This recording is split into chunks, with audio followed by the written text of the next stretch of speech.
Good morning mga kasari-sari. Maupay nga aga ang mga waray nun.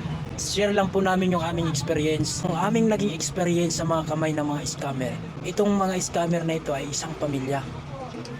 Bali nangyari ito, isang taon na nakakaraan. Kaya itong taon na ito, itong buwan na ito, itong December ay naalala po namin. Isang taon na ang nakakalipas pero hanggang ngayon hindi pa kami makamove on dahil sa hanggang ngayon nagbabayad pa rin kami sa aming ginarantor sa kanila na pera. Bali nakilala po namin itong pamilya na to ay yung apat na membro ng pamilya. Yung nanay, tatay at dalawang anak. Bali yung babae kasama yung kanyang anak ay nag-alok ng paninda sa amin. Magaling po, magpanggap silang mukhang kaawa-awa. Magbibihis sila ng mga damit na luma. Tapos yung inaalok nila ay iba't ibang klase ng paninda. Nangyari sa amin ay nag-alok sila ng mga ganito. Yan. Yung mag-ina nag-alok sa amin ng paninda. Magaling po silang magpanggap na sila ay kaawa-awa. Magaling po silang magmakaawa. Kaya iniiyakan nila kami. Kunyari walang-wala talaga sila. Walang-wala silang makain. Umiiyak na wala silang pang-upa sa bahay. At walang pambili ng gamot sa nagkukunwaring truk na asawa. Pero ang lahat ng yun ay puro mga gawa-gawa lang o kwento-kwento lang. Sa galing pong magkunwari o sa galing pong gumawa ng istorya o kwento ay doon po kami na-scam. Gawain na po talaga nilang manloko sa kanilang kapwa. Bali nung dumating sa buhay namin tong pamilya na to ay gumawa sila ng paraan para sila ay makapanloko sa amin at makakuha ng aming pinaghirapang salapi. Nagpanggap sila talaga na sila ay mabubuting tao. Kaya kami naman ay lubos-lubos kami nagtiwala sa kanila. Nakala namin sila ay makakatulong sa amin dahil kami nag-uumpisa pa lang maghanap buhay ng tulad ng ganitong sari-sari store. Pero yun ang naging mitsa, kaya nagsara yung aming sari-sari store at nalipat kami dito sa pwestong ito. Bali itong pwesto na ito ay dapat para sa L3 po namin na kukunin. Ito po ay isang garahe. Bali itong pwesto namin ay garahe po ito na ginawa po namin tindahan na lang dahil yung isa naming tindahan yun ang nagsara. Itong pwesto na to ay para doon sa kukunin naming sasakyan kasama yung pamilya na yun. Dahil nung kami nagpakita ng mabuti sa kanila ay lubos-lubos kaming nagtiwala sa kanila kaya nakuha yung aming loob ng mag-asawa, ganoon din ang aming pamilya dahil nung nabili yung kanilang paninda dahil sa awa ng asawa ko na sila ay nagmamakaawa, wala silang pambili ng gamot, wala silang pambili ng pagkain at nataon din na sila ay nangungupahan pa. Para matiyak po namin na totoo talaga yung kanilang mga sinasabi dahil sobrang napakagaling po nilang magkwento, napakagaling po nilang magdrama, kaya magaling po silang gumawa ng mga scripted na mga kwento.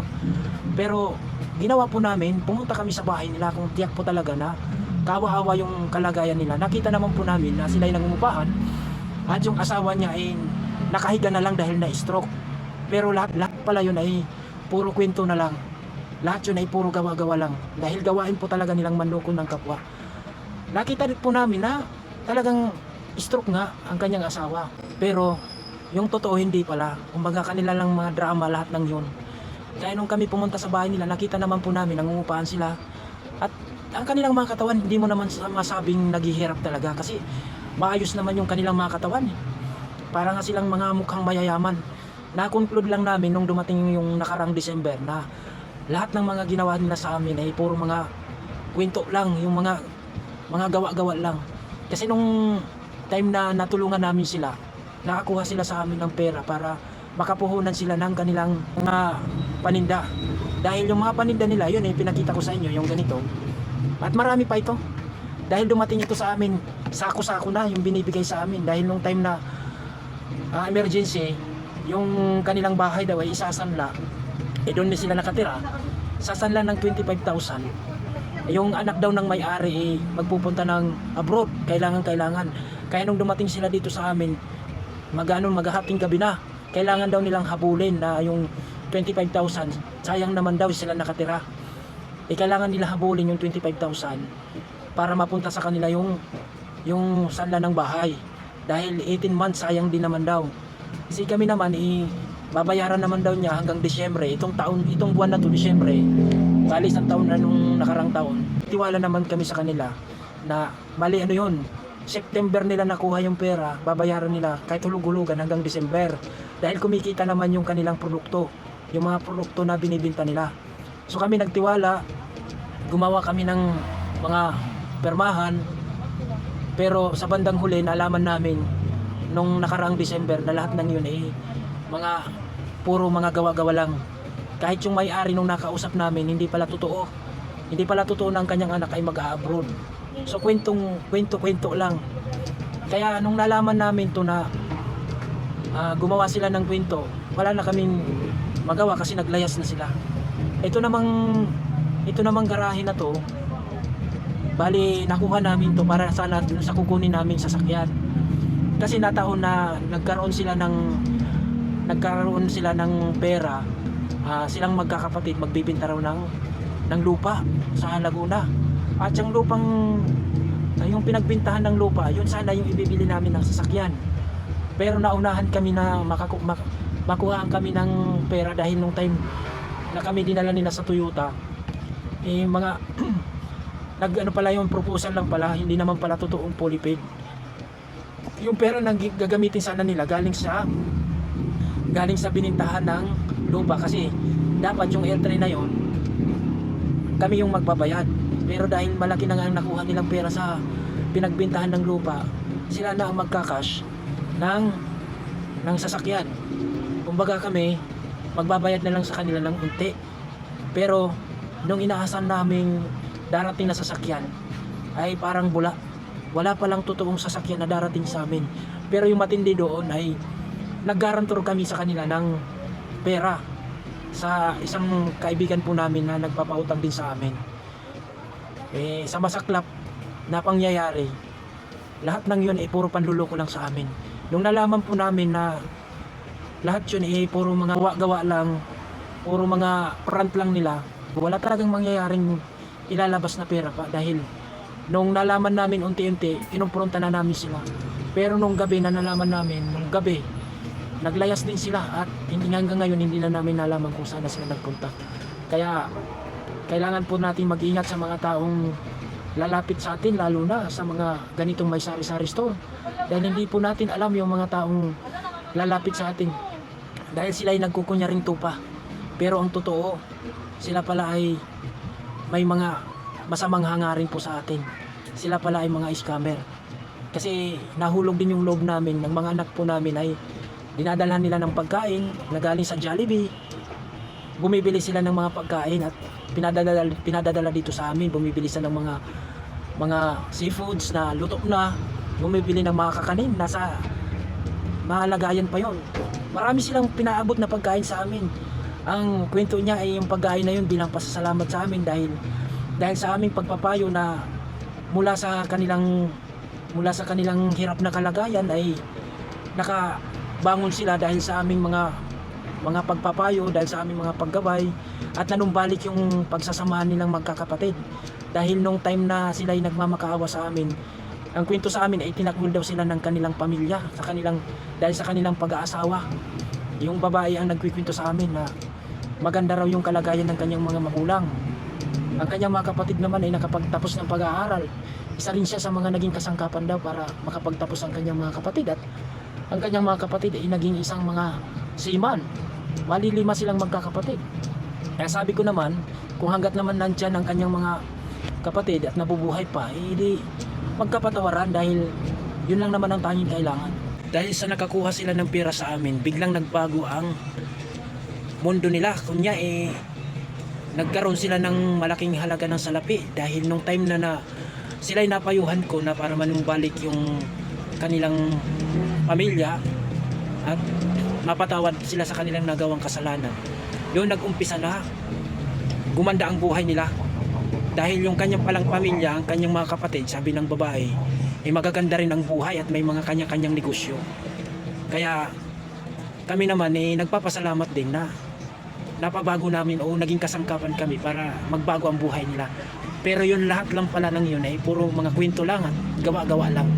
Kami naman hindi rin namin alam na masama palang kanilang hangarin. Yun talagang napailalim kami sa kanilang masamang hangarin.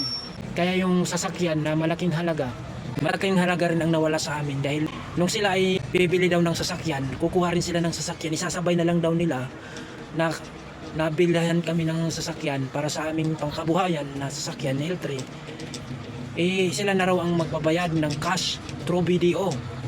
Kaya hindi nasaan na yun nga, dahil nga raw sa malaking nagawa namin sa buhay nila na napabago ang buhay nila na naghihirap, at dahil sa aming mga pagtulong o malaking utang na loob nila, kaya ang gagawin nila yung sasakyan, sila naman daw muna ang magbabayad. Kaya kami nagtiwala.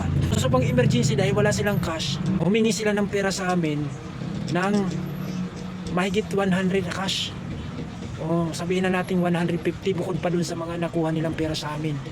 So 150 na pera na nakuha, dahil wala man kaming ganung kalaking halaga, nag-guarantor kami sa isang kaibigan namin na doon din kami kumuha ng pampuhunan din namin. So nakita naman yun ng kaibigan namin na mayroon kami talagang ginaranturan, at alam nila yun. Kaya hindi maiwasan na mag-share kami ng ganitong experience para doon sa mga magkaroon kayo ng idea na pagka dumating sa inyong buhay yung mga ganitong tao na hindi nyo kilala, lalo na pagdating sa pera, ay wag po kayo agad-agad na magbibitaw ng pera na hindi nyo tiyak yung mga taong nakapaligid ninyo, lalo na kung malaking halaga ng salapi. Nawa magbigay ito ng kaalaman para doon sa mga nanonood ngayon na pagdating sa pera, ay wag po tayo agad-agad na magbibitaw ng pera. Nung kinumpronta po namin sila sa lahat ng ginagawa nila sa amin, lahat ng mga ginawa nila sa aming mga panluloko, nagluluhod-luhod sa amin yung babae dito sa aming bahay, dahil kami naman ay malinaw ang aming isipan at mabuti naman ang aming kalooban. Wala po kaming ginawang masama sa kanila. Inaano lang namin na dapat hindi nila ginawa sa amin dahil wala naman kami ginawang masama sa kanila. Talagang gawain po talaga nilang manloko sa kapwa. Kaya kayo po na nanonood ngayon, sana po magkaroon po kayo ng ideya na pagka maka-encounter po kayo ng mga ganitong tao, ay wag po kayo agad-agad na magtitiwala po. Kasi itong mga tao po ay magagaling po silang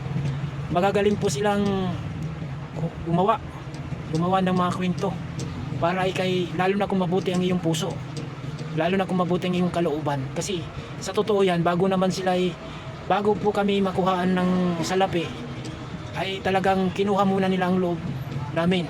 Mga ilang buwan bago sila nakakuha ng pera sa amin, kasi siyempre hindi naman kami agad-agad nagtiwala. Bali 3 months po silang nagpakita sa amin ng mabuti. Nagpakita sila sa amin na maayos sila at mapagkakatiwalaan silang mga tao, pero lahat pala yun ay puro gawa-gawa at kwento lang. Kung kayo po ay makunter ng mga ganitong tao, ay sa atin nyo po silang mabuti, dahil nung kami nagtiwala sa kanila, ang akala po namin sila ay mga taong mapagkakatiwalaan, dahil mabuti rin po naman ang ginawa nila sa amin. Isinama kami kung saan, dinala kami sa kanilang farm, dinala kami sa Sangyupsal, o mayroon pang pangako sila, dadalhin daw kami sa Manila Hotel kasi mayroon daw doon isang buong gabi daw na bayad na. Tapos niregaluhan yung mga anak namin ng tablet, tig-isa, niregaluhan ako ng relo na automatic na sabi pa ng babae, galing daw sa kanyang kapatid, regalo daw sa akin. Niregaluhan yung mga kasama ko ng mga speaker. Ganito, di ba? Yung mga kasama ko rin niregaluhan ng tag-iisang cellphone. Bigatin kasi marami na raw siyang pera. Niregaluhan kami ng TV. Niregaluhan din kami ng ang daming binibigay sa amin. Yung pala yung mga pakulo pala niya para makakuha ng pera. Alam niyo na, pagka mayroon kayong makakakilala ng mga ganyang mga tao, mayroong mga gusto silang makuha sa inyo, gusto nila makakuha ng pera sa inyo, kaya alam niyo yung mga warning. Yung kwento namin ito ay ginawa po namin shortcut, dahil kung sasabihin po namin lahat ng detalye ay hahaba po ang oras ng aming pagkikwento. Sana ay makatulong po sa inyo. Hindi po kami nahihiyang i-share po ang aming experience para doon sa mga hindi pa nakaka-experience, dahil kami inosente po kami sa lahat ng mga nangyari. Kaya kami na-scam dahil wala kaming ideya. Sana magkaroon po ito ng warning para doon sa mga naghahanap buhay Dahil yun po ang pinubunterian ng mga ganitong scammer, yung meron pong mga negosyo. Maraming salamat po sa inyong panonood. Nawa mayroon po kayo nakuhang magandang ideya o kaalaman para maiwasan po natin itong mga scammer.